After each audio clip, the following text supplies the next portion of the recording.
We are all excited and, in fact, eagerly awaiting for the start of this all-important session, wherein most of us are interested to know how to build a vibrant startup ecosystem. We have the authority on this particular aspect with us, Mr. J.F. Gauthier from Canada, but has been a successful Silicon Valley serial entrepreneur. He was in the Silicon Valley for close to 2 decades, and with multiple exits, and is the founder CEO of Startup Genome. As we are all aware, Startup Genome is the world-leading innovation policy advisory and research firm which has advised on the ecosystem development strategy and action plans of more than 150 government and agency clients across 6 continents and more than 55 plus countries to date. That indeed is an incredible achievement. Will you agree with me? If you agree with me, let me hear a huge round of applause and let's welcome Mr. J.F. Gauthier. Put your hands together for J.F. Gauthier. We are all eagerly awaiting to listen to the words of your wisdom, sir. It's over to you. Thank you. Thank you. Well, it's great to be here. It's an amazing conference. I believe it's the largest in Asia, and I'm pretty sure the second largest in the world after Web Summit Lisbon. And it's amazing, the dynamism, the innovation in Bangalore and in Karnataka.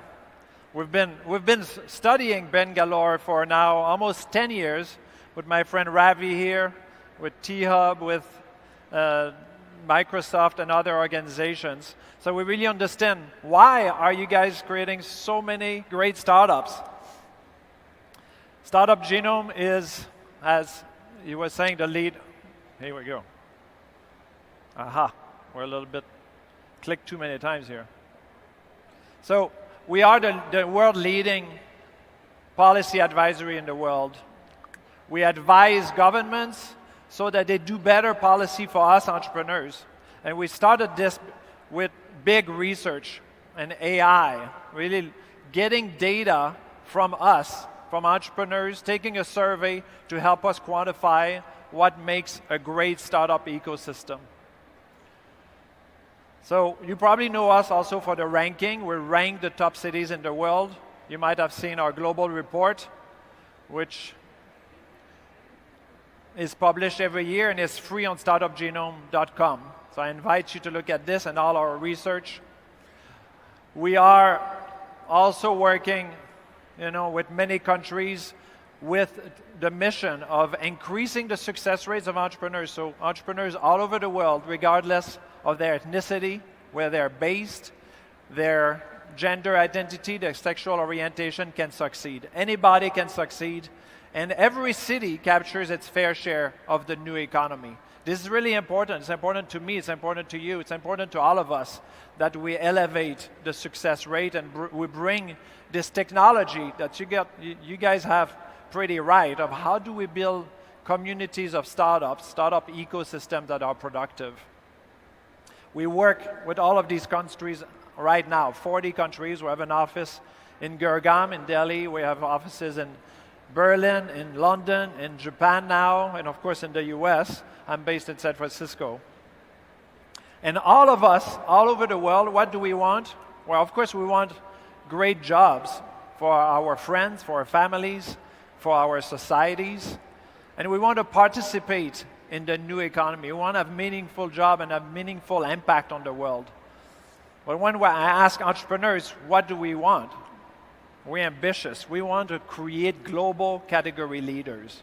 We don't want to create small companies. We want to have a big impact. We want to employ 10,000 employees, 20,000. We want something big and impactful. And at the ecosystem level, of course, we want to grow our city so that it's more important, it has its own brand. And Bangalore is starting to rise, but what we want for you is to take Bangalore and Karnataka to the global top 5. But when I look at the numbers, there's still some gaps. If you look at the percentage of startups that reach Series A and 100 million valuations compared to London, right? The percentage of startups that do, you have a big gap. And yet, you're creating an amazing number of unicorns. The issue is that these unicorns are mostly B2C because you have a large national market. It's a little easier to address needs that we're living, right? That our friends or societies have. But when I look at billion-dollar exits, being able to take it all the way, then we see again a big gap, 81% gap for Bangalore. And when I look at B2B, which is really the powerhouse of startup ecosystems, I see that Bangalore has not created $1 billion exit in the last 5 years. So there's more work to do. And I'm here to help you with that and really think through what is next for Bangalore.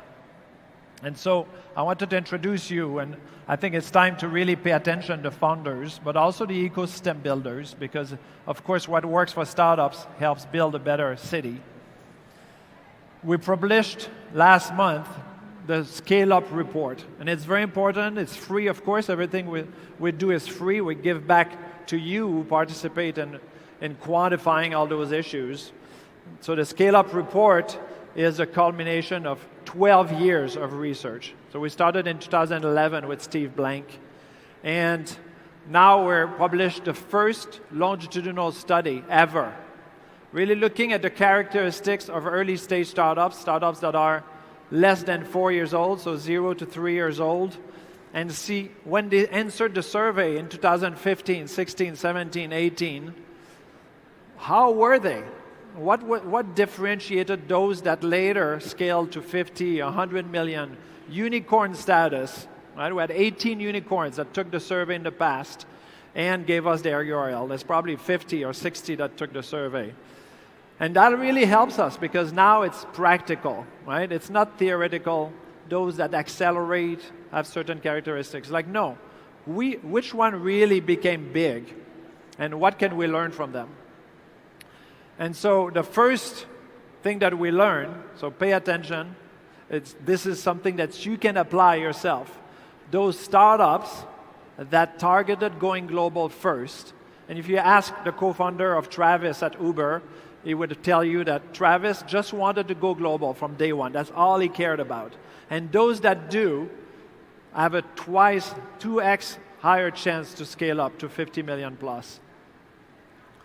When you look at startups that also get customers outside of the continent, so they act upon that ambition to go global, and they get customers not only in the country next door, but in other continents, in America for here, in Europe, and those that have more customers in those countries scale up at 2x the scale-up rate again. Right? So going global is very important, and what it makes us say that also the more connected we are to global markets and to global founders, the more we can build leading business model. It gives you scale-up potential.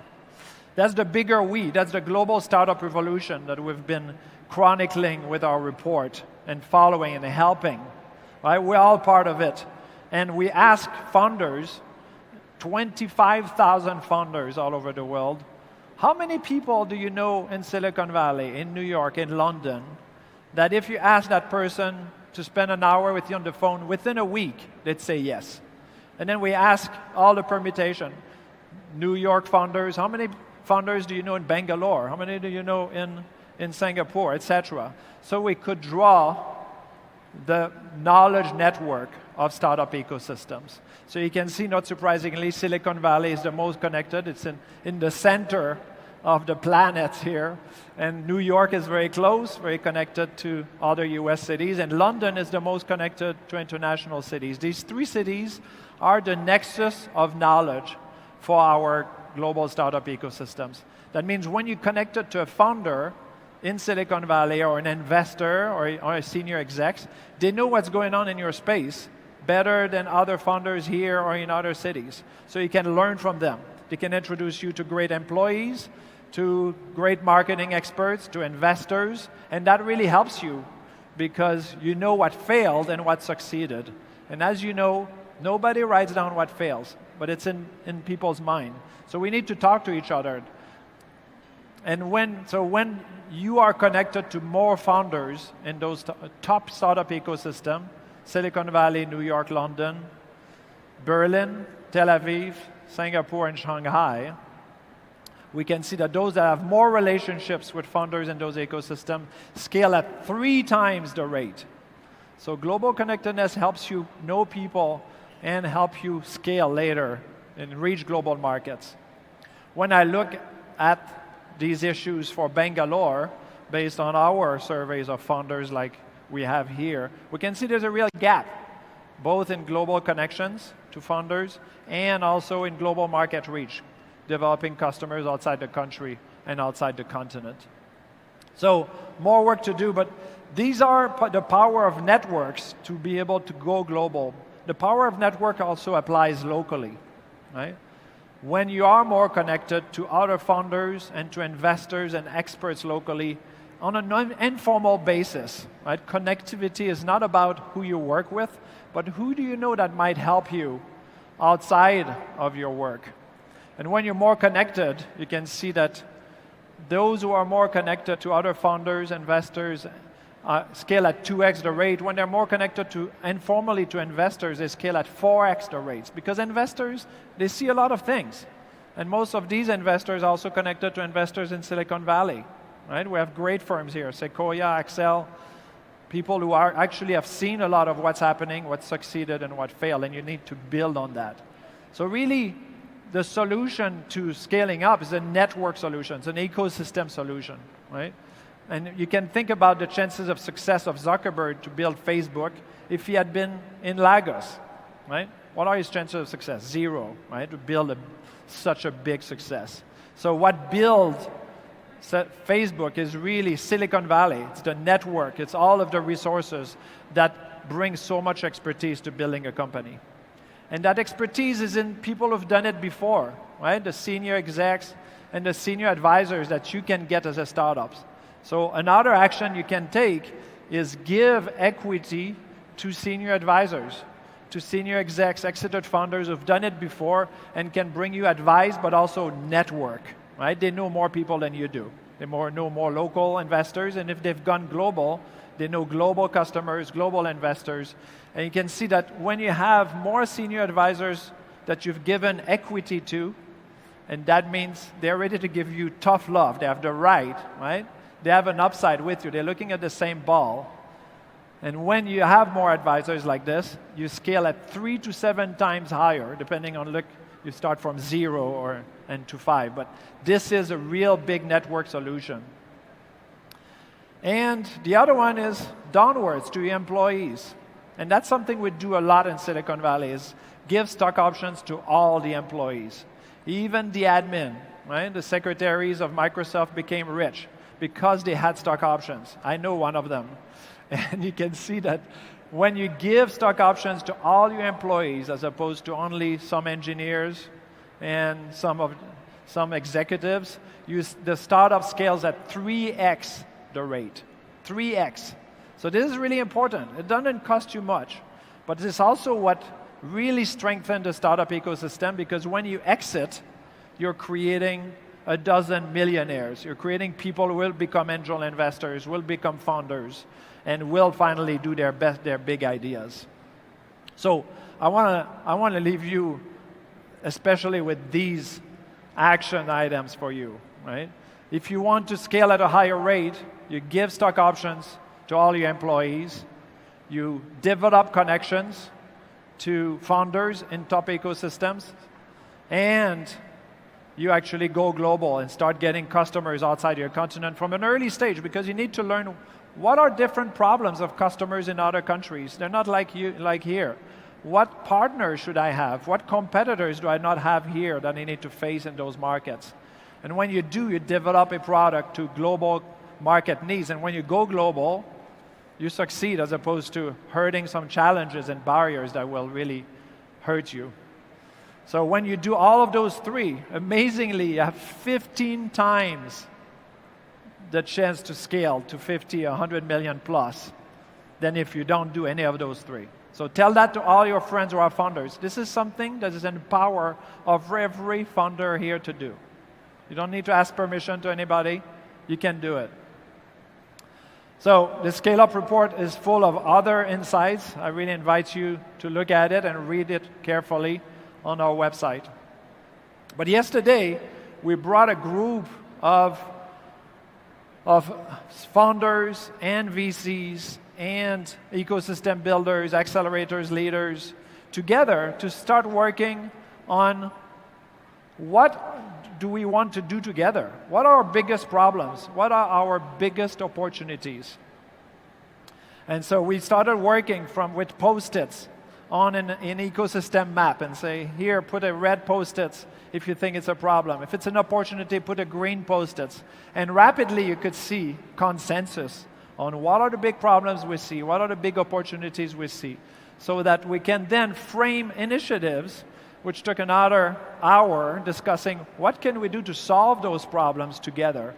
And we do this all the time at Startup Genome, because when I go to a minister and I say, you should do X, Y, Z, it can fall flat. The ministers turns around and asks VCs, and they tell them one message. Do a fund of fund, do this, do that. They ask the accelerators, and the accelerators say, no, we want more money for acceleration. The problem is quality of startups. Then you ask founders, they have another thing to say. And the ministry goes, nobody agrees, I'm not going to act, I'm not doing anything. So the exercise is really having consensus among us to say, we all agree that if we solve these 2 or 3 problems, everybody will do better. And so alignment and consensus is very important when we want our governments to help us solve problems that the private actors, us, are not able to solve. Right? And government's role is to go from 0 to 1, and so that we, the private actors, can take it and multiply it and grow from that. So there's 3 crucial initiatives that we have identified. First is this problem that you could see in the numbers I showed you. Right?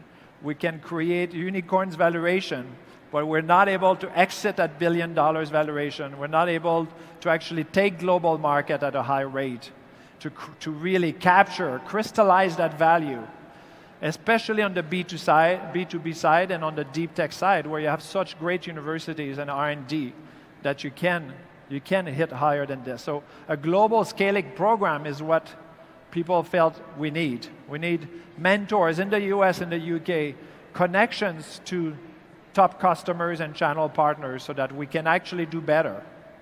Because it's very hard to take a B2B company from here to the US and be successful. Oftentimes we slow down.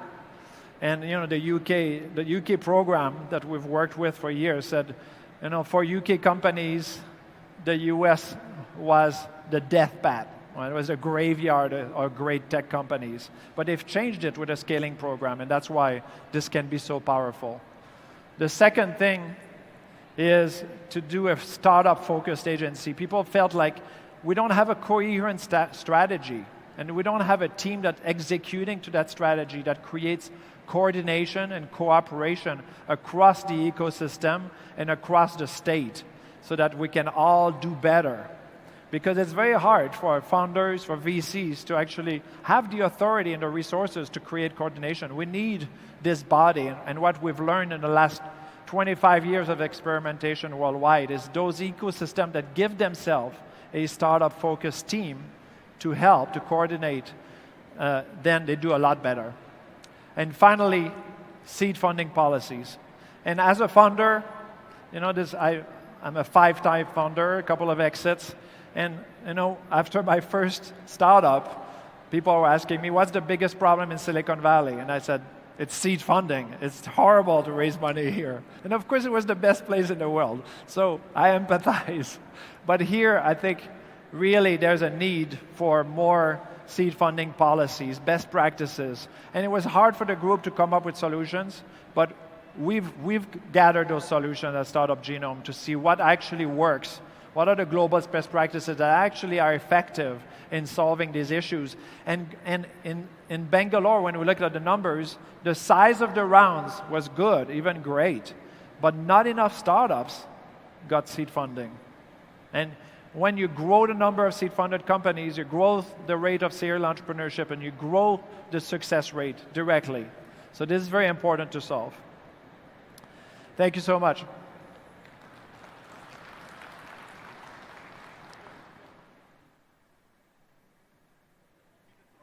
You me to sit down? Yeah? And what are we going to do?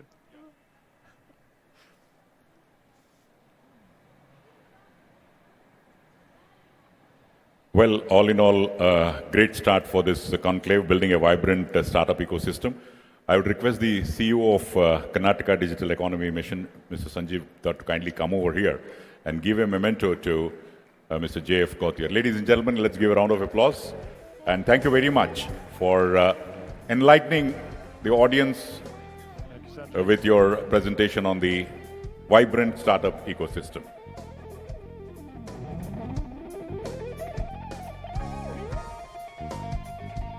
Thank you very much. Thank you, Mr.